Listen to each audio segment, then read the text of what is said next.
बिस्मिल्लाहिर्रहमानिर्रहीम। अस्सलाम वालेकुम dear student. BSc part 2 mathematics में हम चैप्टर नंबर 8 सरफेसेस आपको पढ़ा रहे थे। इस सिलसिले के 3 लेक्चर हो चुके हैं। आज 4th लेक्चर जो है वो हम रिकॉर्ड कराते हैं। उम्मीद है वो प्रीवियस 3 लेक्चर आपके समझ में आए होंगे। आज थोड़ा सा चेंज जो है वो हम पढ़ाते हैं, इसका ताल्लुक़ पिछले लेक्चर से नहीं है और टॉपिक वही है स्फीयर का, लेकिन कुछ नई बातें इसमें हम डिस्कस करते हैं। ये 3 इम्पॉर्टेंट क्वेश्चंस हैं, प्रैक्टिस कीजिएगा। बेटा स्टार्ट करते हैं। हमारे पास मौजूद है सरफेस की इक्वेशन का टॉपिक।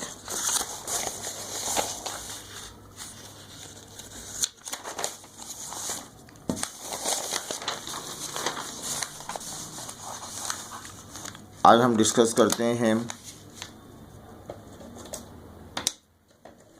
इसमें आपने पढ़ा है लोकस। बेटा लोकस किसे कहेंगे? लोकस हमारे पास एक मूविंग पॉइंट है। अ पॉइंट मूव्स, को एक पॉइंट सेलेक्ट किया जाए 3 डायमेंशन ज्योमेट्री में, वो मूव कर रहा है ना। वो जो है वो एक जगह पे स्टैटिक नहीं है, कीप मूविंग। हल में आप देखें कहीं ना कहीं मूव कर रहा है, लेकिन उसमें 3 ख़ास बातें हों। नंबर 1, मूव तो कर रहा है लेकिन it follows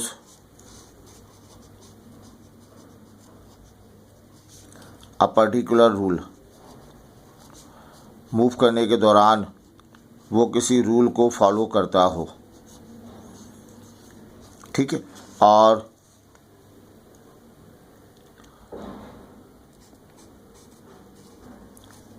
there is and mathematical expression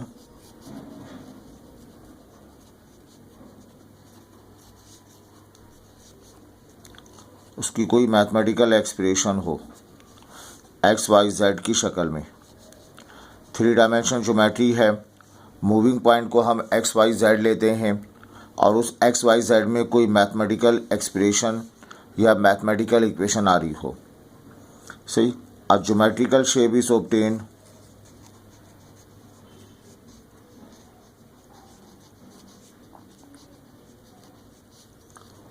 एक ज्योमेट्रिकल शेप हमें हासिल हो when we trace out moving point।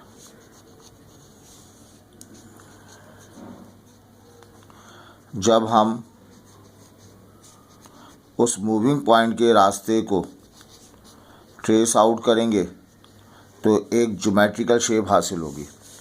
For example, ये हमारे पास एक पॉइंट है, ये मूविंग पॉइंट है P, इसके कोऑर्डिनेट एक्स वाई जेड ले लें।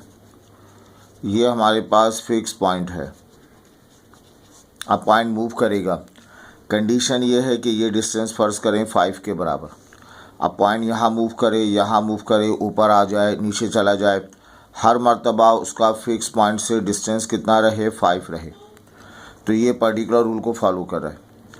अब जब हम इसके रास्ते को ट्रेस आउट करेंगे तो एक ज्योमेट्रिकल शेप आएगी। That geometrical shape is sphere. इस एक्स वाई जेड और फिक्स पॉइंट में एक मैथमेटिकल इक्वेशन होगी। फ़र्ज़ करें x square y square plus z square equal to 25। ये उस मूविंग पॉइंट की मदद से जो ज्योमेट्रिकल शेप हासिल हुई है, उस ज्योमेट्रिकल शेप की इक्वेशन है। अब question to question particular rule different दिए जाएंगे और अलग अलग ज्योमेट्रिकल शेप हासिल होंगी, उसकी मैथमेटिकल इक्वेशन भी मिलेगी। बेटा यहाँ पे आपसे एक सवाल हम पूछा गया, क्वेश्चन नंबर 12 है, एक्सरसाइज 8.5 का। कहा जा रहा है आपसे इक्वेशन ऑफ स्फीयर मालूम करें। अब तक स्फीयर की इक्वेशन हमने मालूम की, 2 तरीके थे। नंबर 1, सेंटर पता हो, रेडियस मालूम हो, तो स्टैंडर्ड फॉर्म इस्तेमाल करते हुए सर्कल की स्फीयर की इक्वेशन मालूम कर सकते हैं। सेकंड मेथड क्या था कि सर्कल की इक्वेशन मालूम करनी है when it passes through any 4 points. जब बेटा वो किसी 4 पॉइंट से पास हो रहा हो, we may find its equation. आइए यहाँ पे स्फीयर की इक्वेशन मालूम करनी है। Having the straight line joining the points this and this as a diameter. एक स्फीयर आपके पास है, उस स्फीयर की हमें इक्वेशन मालूम करनी है ना। 3 डायमेंशनल स्फीयर है। ये लाइन जो है वो क्या है, इसका सेंटर है। वो लाइन जो सेंटर से पास हो रही हो, एंड पॉइंट्स को ज्वाइन करती हो, इस लाइन को हम क्या कहते हैं, डायमीटर का नाम देते हैं। इस डायमीटर के 2 एंड पॉइंट होंगे, एक को P कह लें, एक को Q का नाम दे दें। P के कोऑर्डिनेट गिवन है x1, y1 और z1। Q के कोऑर्डिनेट गिवन है x2, y2 और z2। ठीक है। आपसे कहा जा रहा है स्फीयर की इक्वेशन मालूम करनी है। हैविंग द स्ट्रेट लाइन, एक लाइन है जो इन 2 पॉइंट को मिलाकर हासिल की गई है, एज अ डायमीटर। अब एक बात सीखने वाली है कि जो डायमीटर है, इस डायमीटर के ऊपर का तमाम इलाका, डायमीटर वो लाइन है सर्कल को 2 हिस्सों में डिवाइड कर देती है, स्फीयर को 2 हिस्सों में डिवाइड कर देती है। ये सेंटर पॉइंट है, ये डायमीटर है, इसे हम क्या नाम देंगे, सेमी स्फीयर का नाम देंगे। सेमी सर्कल होता है, सेमी स्फीयर होता है, और अच्छा वर्ड हेमी स्फीयर भी कहते हैं। अब अगर हेमी स्फीयर पे कोई पॉइंट ले लिया जाए और इनको ज्वाइन करेंगे, हमेशा एंगल 90 डिग्री होगा। पॉइंट यहाँ पर आप ले लें, अब डायमीटर को आप ज्वाइन करेंगे, एंगल हमेशा 90 होगा। पॉइंट आप कहीं और ले लें, अब इसको मिलाया जाएगा, एंगल हमेशा 90 डिग्री होगा। हेमी स्फीयर पर हमेशा एंगल कितना मिलता है आपको, 90 डिग्री। तो यहाँ पर भी एक पॉइंट हम ले लेते हैं। अब मुझे जो इक्वेशन मालूम करनी है उसमें x1, y1, z1 है, x2, y2 और z2 है। x, y, z ये नज़र नहीं आ रहा। इस x, y, z को मैं सपोज कर लूँ मूविंग पॉइंट है ना। क्या किया मैंने, लेट ये जो पॉइंट P है, x, y, z be the moving point. ये हमारे पास मूविंग पॉइंट है। Form and ellipse, form and sphere, जो स्फीयर बना रहा है। गिवन डेट आपको क्या इंफॉर्मेशन दी हुई है, ये पॉइंट P और Q है, इसे A का नाम दे दें। Given date P x1, y1 और z1 and Q x2, y2 और z2 आर 2 एंड पॉइंट्स।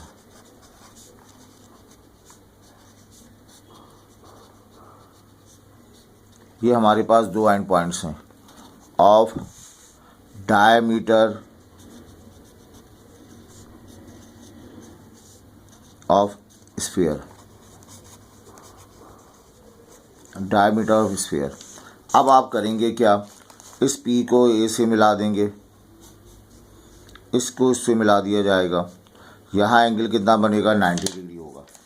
तो हमने ज्वाइन कर दिया P to A, join P to A to get एक लाइन PA हासिल कर ली। तो इस डायरेक्शन रेशोज ऑफ PA,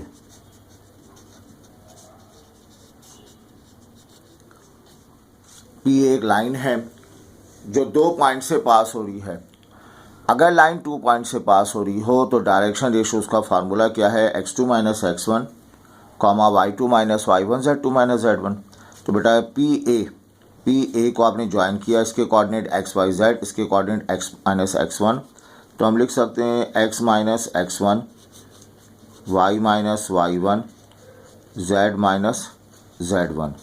इसको मैं λ1 μ1 μ1 का नाम दे सकता हूँ, λ1 μ1 और μ1। ठीक है। अच्छा, फिर एंड और क्या किया, फिर हमने अब ज्वाइन कर दिया किसको, Q2A को ज्वाइन कर दिया टू गेट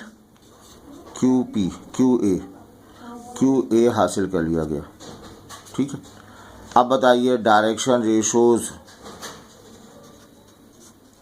ऑफ QA के डायरेक्शन रेशोज, इसे नाम दे दें λ2, μ2 और μ2 का नाम दे दें। अब ये Q और A, ये दो पॉइंट भी जो है वो क्या कर रहे हैं, लाइन 2 पॉइंट से पास हो रही है, 2 पॉइंट से पास हो तो उसके डायरेक्शन रेशोज क्या बनते हैं, उसके डायरेक्शन रेशोज, ये x2 y2 व z2 है, x1 y1 z1 है, तो बेटा इसके कोऑर्डिनेट आ जाएंगे x2 minus x minus x2, y minus y2, z minus z2। ये इसके डायरेक्शन रेशोज हासिल हो गए। अब वी नो, हमारी नॉलेज है angle at any point on semi में कोई भी पॉइंट ले लें, angle at any point of semi sphere bye diameter is 90 degree. Diameter की मदद से जब भी हम सेमी स्फीयर पे कोई पॉइंट लेंगे हमेशा 90 डिग्री होगा। दैट इम्प्लाइज बोलें लाइंस PA है ना and QA are perpendicular. 90 degree है, यहाँ 90 डिग्री है तो दोनों लाइनें परपेंडिकुलर होंगी, आर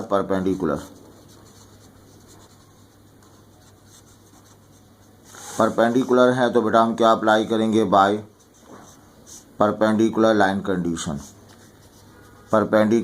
कंडीशन अप्लाई करें।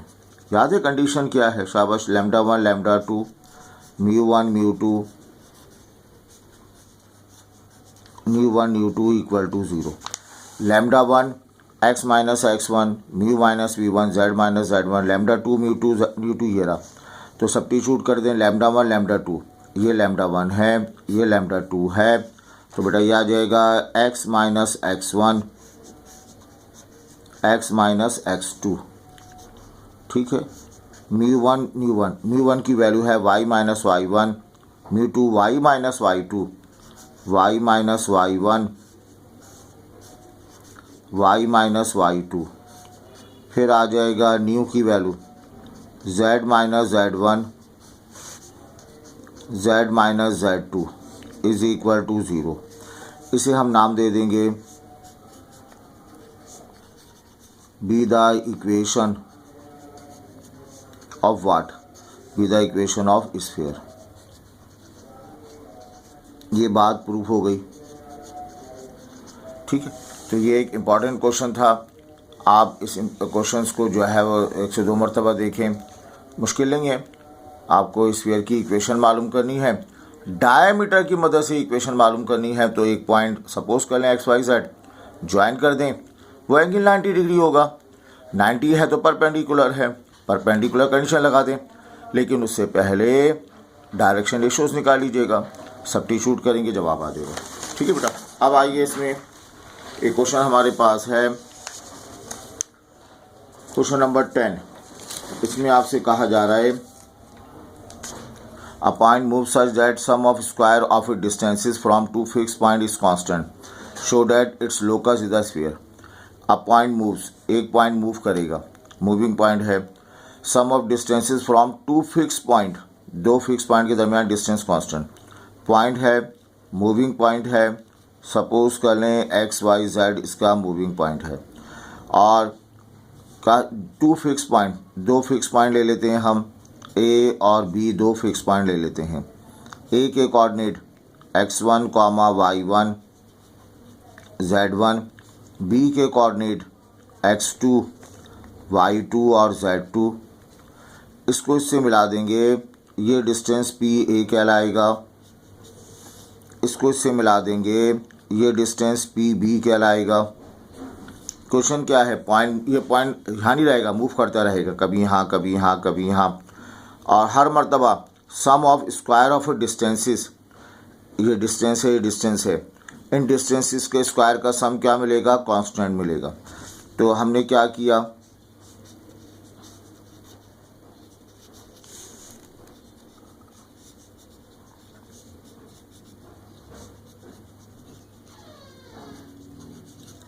ये हमारे पास मूविंग पॉइंट है, ये हमने सपोज कर लिया, और x1 y1 z1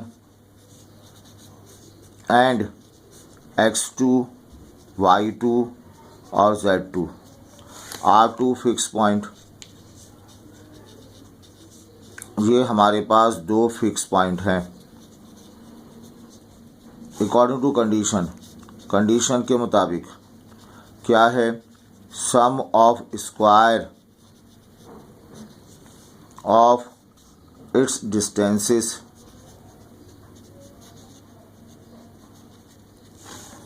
is constant. Sum of square जो है वो कांस्टेंट है।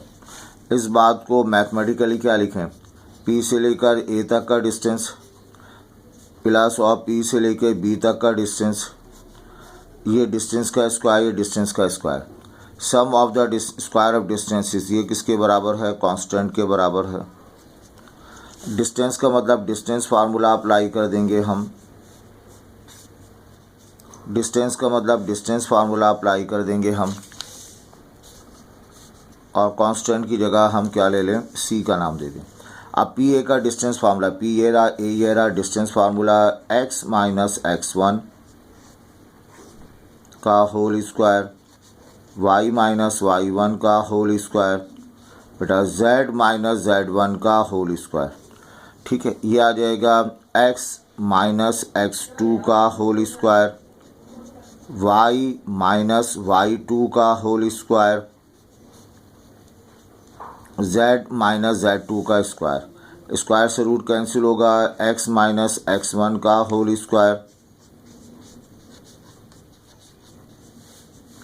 y1 का होल स्क्वायर, ये स्क्वायर आ जाएगा x माइनस x2 का होल स्क्वायर, y2 का स्क्वायर, z2 का square is equal to C। अब आपने करना क्या है, इसको ओपन कर देंगे, x स्क्वायर, इसको ओपन कर देंगे, x square minus 2x x1, x1 का square, y square 2y y1, y1 का square, z square 2z z1, z1 का स्क्वायर प्लस बेटा इसी तरह से ये x स्क्वायर 2x x2,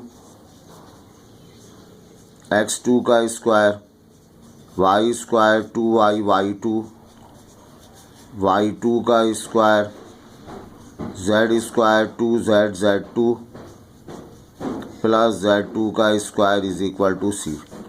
और बेटा इसको हम क्या लिख सकते हैं, तवज्जो है, x square it becomes 2x square, ठीक है, plus y square 2y square 2z square, x यहाँ मौजूद है, x यहाँ मौजूद है, 2x कॉमन आ जाएगा, x1 plus x2, 2y common आ जाएगा, y प्लस y2, 2 कॉमन आ जाएगा, z प्लस z2, फिर यहाँ कचरा जमा कर दें, x1 square y1 square, x1 square y1 square z1 square, x2 square y2 square z2 square और C लेकर आ जाएं।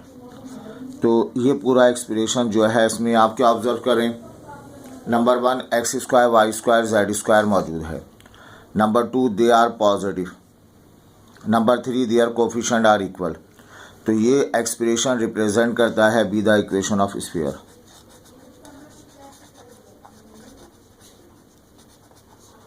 ये स्फीयर की इक्वेशन को रिप्रेजेंट करता है। आई होप ये क्लियर है। और इसमें एक पॉइंट था आपके पास जो मूव कर रहा था और उसका डिस्टेंस दो फिक्स पॉइंट के दरमियान कांस्टेंट था, तो दो फिक्स पॉइंट लेके डिस्टेंस के square constant, distance formula apply किया। लास्ट में इक्वेशन देख के डिसाइड किया कि x square y square z square है, ये पॉजिटिव हैं, इनके कोफिशिएंट इक्वल हैं, तो इसकी मदद से हम स्फीयर की इक्वेशन मालूम कर सकते हैं। तो अल्हम्दुलिल्लाह ये हमारी एक्सरसाइज भी ख़त्म हो गई। इसका एक सवाल हम क्लास में इंशाल्लाह डिस्कस कर लेंगे और नेक्स्ट क्लास में फिर हम एक न्यू एक्सरसाइज वो जो है रिकॉर्ड कराएंगे। बेटा इस तरह प्रैक्टिस करें ताकि आपके इम्तहान में आप इस चैप्टर को बआसानी तौर पर अटैम्प्ट कर सकें। Thank you.